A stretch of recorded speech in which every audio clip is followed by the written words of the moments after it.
The afternoon sun blazed overhead as I pushed my lawnmower across the front yard, sweat dripping down my back despite the tank top I wore.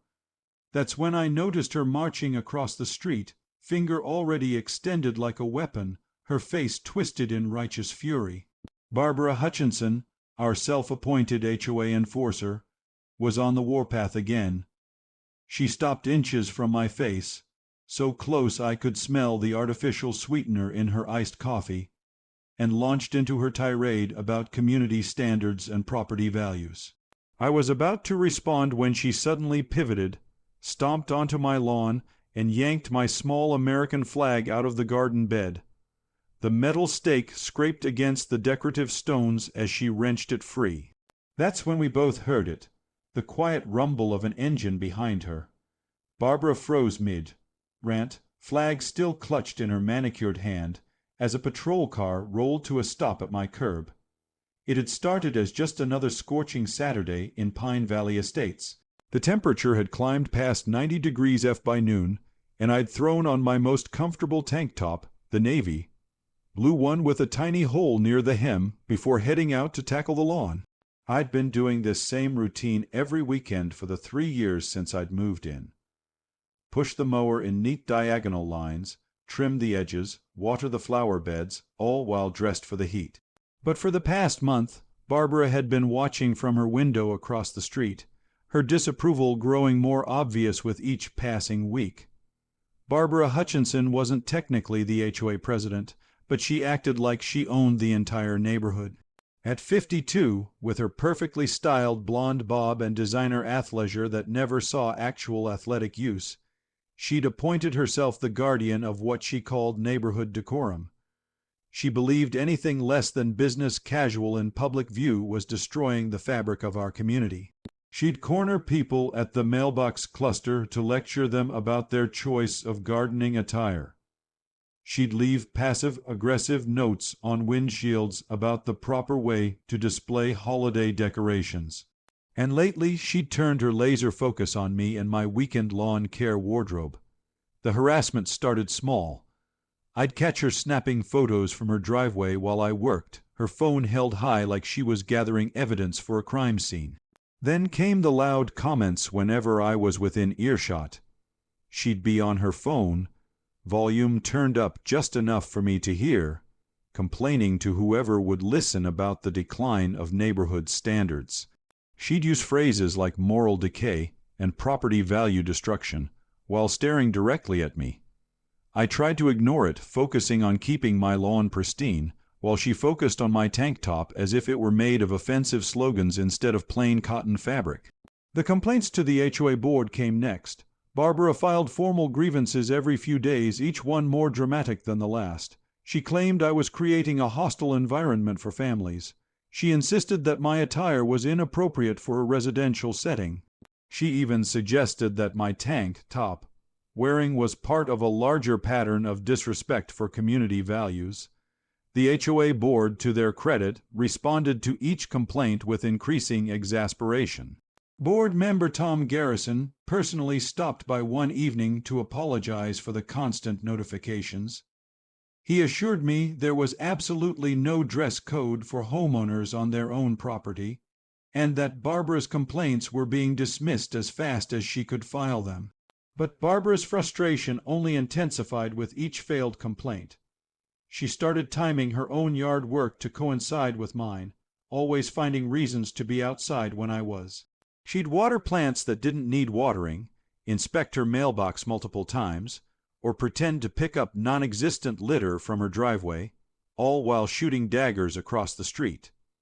The situation reached a boiling point on that sweltering Saturday when my next door neighbor, elderly Mr. Peterson, stopped to chat while I took a water break. We were discussing his tomato plants, both of us seeking refuge in the shade of my oak tree, when Barbara spotted us from her kitchen window. I had just pulled off my tank top to wring out the sweat when Barbara came storming across the street.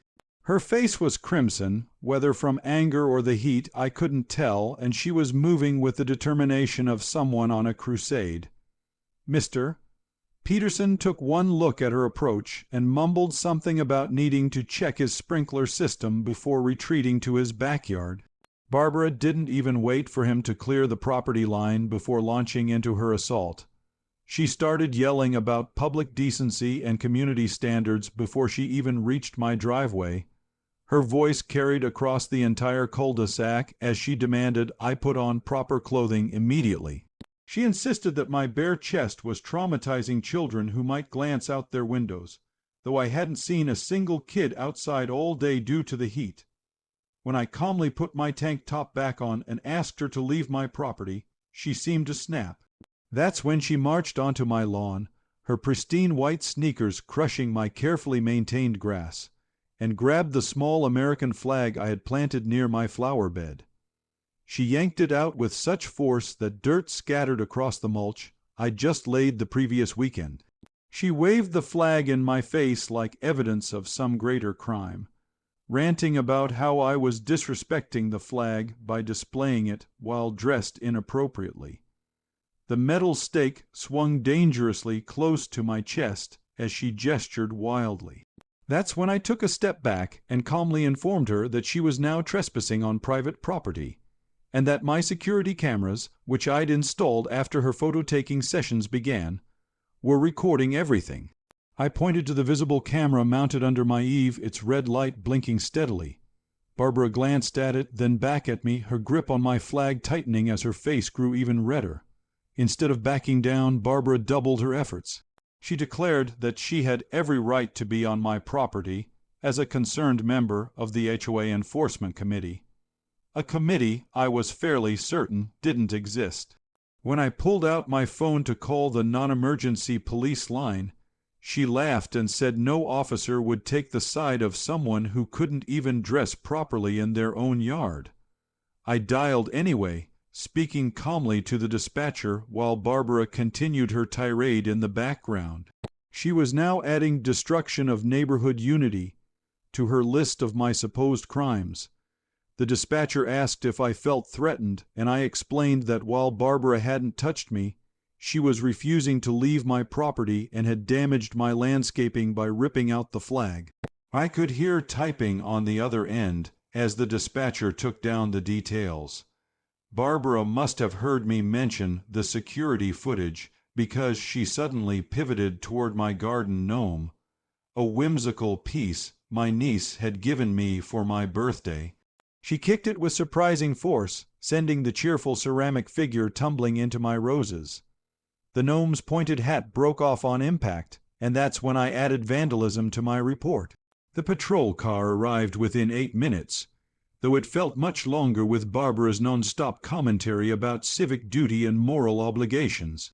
2 officers emerge, Officer Chan and Officer Williams, according to their badges, both looking like they'd rather be anywhere else on this hot afternoon. They approached calmly, taking in the scene of Barbara still clutching my flag while I stood on my porch steps, phone in hand. Officer Chan asked for a brief explanation of the situation, and I gestured to my security camera while explaining the afternoon's events. Barbara immediately launched into her own version, insisting she was performing a civic duty by addressing my inappropriate attire and disrespectful behavior.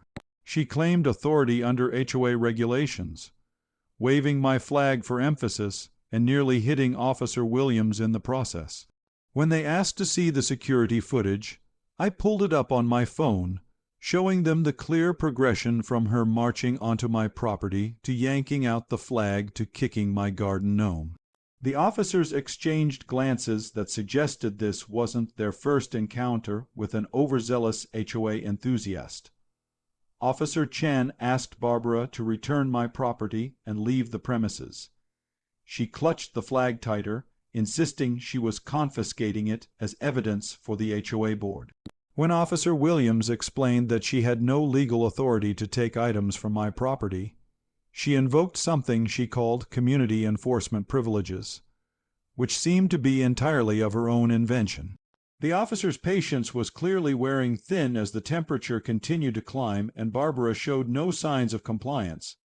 After several more warnings, each met with increasingly wild claims about her authority and my crimes against the neighborhood, Officer Chan radioed for a supervisor. Barbara seemed to take this as validation, announcing that once their supervisor arrived, they'd understand the importance of maintaining standards. She then spotted my new solar lights along the walkway and declared them another violation, though of what, she didn't specify. When she moved toward them, Officer Williams stepped between her and my landscaping, firmly telling her not to touch anything else.